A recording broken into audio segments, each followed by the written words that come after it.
So there's a few ways of trading these chart patterns, and there's some optimal methods. Generally, we want to watch for the price breakout out of the pattern. And following that, we would wait for price to retrace back to the breakout line. Now, this is generally considered a more conservative approach to trading chart patterns.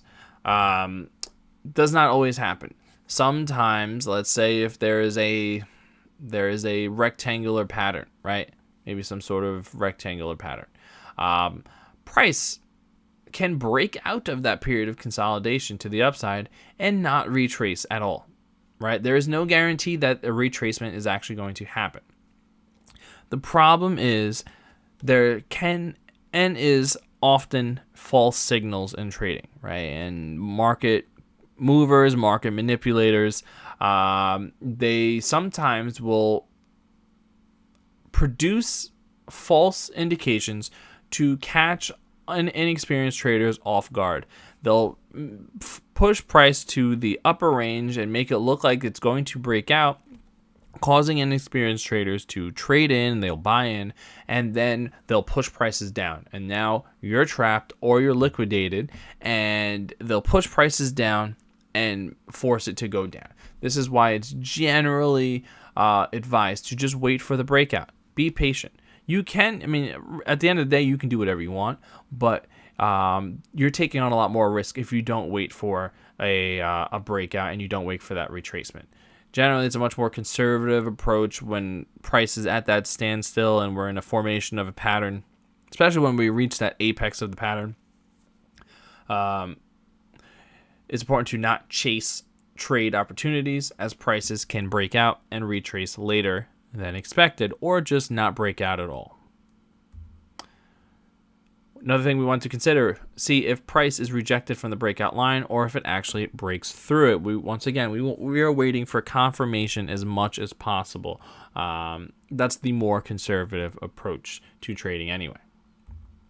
We also want to consider only opening trades with proper risk-reward ratios and optimal stop losses placed. Always set a stop loss. Always set a stop loss. Always set a stop loss. It's important to wait for the proper entry signal to appear. Sometimes you may have to wait and watch patterns develop before entering.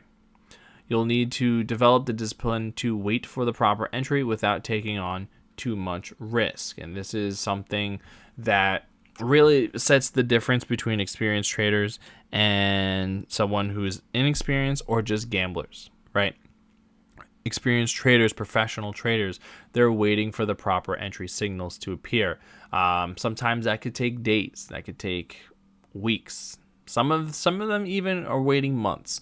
I know of professional traders that have left the stock market in November and they have not opened any long positions since then because they're waiting for the proper trade entry. And we're talking about 5-6 months, right? They've made their money during certain market conditions and now they're holding back because part of accumulating wealth is not losing it, especially in risky plays. Next up, we'll talk about the advantages to chart patterns. They're fairly easy to memorize. They can be simple to trade. For the most part, there's some straightforward logic. They're simple. They're not as complicated as understanding market structure or understanding how volume works. Generally, you see the pattern, you have an expectation of what is going to happen. Now, there's certain studies on chart patterns, but there's common statements in trading where maybe they're about 50 to 70% accurate chart patterns. That means that they're not 100% accurate, but there is weight and they are something to take note of. Does not necessarily mean you have to trade every single one, nor should you trade every chart pattern. But it's the fact that there are about 50-50, 50 to 75% accurate gives weight to the idea that, yeah, you should at least consider them, look into them, do some analysis on your own, and see if they are worth looking into more than that.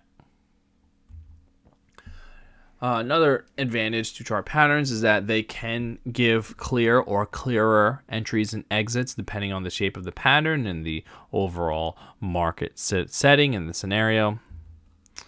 We also see situations, particularly in Bitcoin, where history repeats.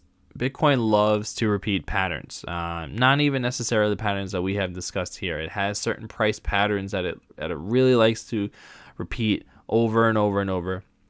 And there are traders who specifically focus on the patterns of Bitcoin and follow them to the T. So sometimes, we may see certain patterns, certain continuation patterns, certain reversal patterns play out over time and really set the stage of what is to come even before it actually happens. Now, one advantage to chart patterns is that most of the information you need to trade in a market is in the price action itself. It's in the chart. It's in the candlesticks. Most of it is not in indicators or in other forms of analysis.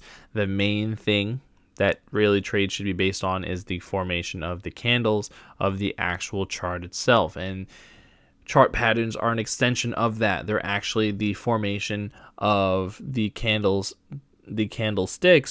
just in a chart pattern. So it's just an extension of the basis of the market, really the meat, if you will.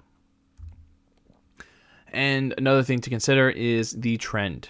The trend is your friend. So if you're looking to trade with the trend, if you're looking to trade within continuation patterns, maybe you'll look for these certain types of patterns to help spot out entries and help give greater weight that the trend is going to continue over time.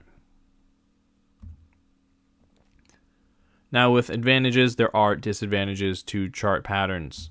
Patterns are not always easy to identify. Sometimes candlestick charts and market structure is not as clean cut as these patterns will look like in a textbook, right? Not all the time will head and shoulders will be clearly defined. Not all the time will head and cup and handle patterns will have a perfectly aligned arc and then a perfectly aligned handle to indicate that prices are going to come up, right? Sometimes it takes an experienced eye to spot out these patterns. And just as them being 50 to 70% accurate was a good thing, they're only 50 to 70% accurate. So there's a lot of times where these patterns do not play out, and as a result, we cannot rely on patterns alone. We should not be trading every single pattern on their own. Make sure you're looking for other points of confluence. You're looking for other points of analysis, whether that's support and resistance, understanding of market structure, volume, taking a look at even other indicators, RSIs, Bollinger Bands. If there's multiple arguments for the direction of the market to go to, and you have 3, 4, 5 things that are all saying, hey, this looks like it's going to go down, it's probably going to go down, right? I would not just rely on chart patterns alone to give direction to the market. Now, with that said, chart patterns can be misleading. Volatility and fluctuations can cause patterns to be misinterpreted. They can arguably be said to be not as useful during volatile or highly manipulated markets. There are situations, especially in Bitcoin, where the market is manipulated, right? This is just a reality. There's a lot of control that whales have, especially Bitcoin whales, the large accumulators of Bitcoin, people who have been buying Bitcoin since 2011, 2012. There are certain players in the market who have hundreds of Bitcoin, thousands of Bitcoin, and they're able to buy and sell and shift the price action of Bitcoin in certain directions. They can move markets because they have so much of it, and this is just a reality. This is starting to get diluted over time as more and more people are entering into the Bitcoin space, especially institutions, but they still hold considerable weight in the overall direction of the market. Now, chart patterns are only based on previous price action, right? They cannot always inform future price movement. Nothing really quite predicts price action and future price movement. They can only suggest and kind of give weight to the idea that, well, it looks like it could happen in a certain direction. Price could go in a certain direction. There are no definites in trading. There are no definite indications. There are no definite chart patterns that will happen 100% of the time. Another thing to consider, focusing only on chart patterns can distract users from other opportunities and other forms of information found. If you're only looking for chart patterns over and over and over, you might miss that there was a bearish divergence on the RSI and that price was hitting a form of resistance on the daily market structure, which is strong indications that price will probably go down. And if you're looking for an ascending triangle, most likely that's probably not going to work out for you. Chart patterns can also cause some to chase opportunities and force trades. Once again, we don't want to force trades, especially when it comes to chart patterns. You do not have to trade every single chart pattern that forms. Another thing to consider, chart patterns don't incorporate all market data, such as news, statements, tweets. You never know when a politician or the U.S. government, the Federal Reserve, or the European Union Central Bank will send out a message that attempts to ban Bitcoin or attempts to ban proof of work mining, and this could send a shock to the market where the next 2-3 days there's a serious decline, and you're looking for your bullish setup on a chart pattern that could be clearly invalidated by what's going on in the news. Finally, the trend is your friend until the end. Keep in mind, we will always want to trade with the trend, but no trend lasts forever.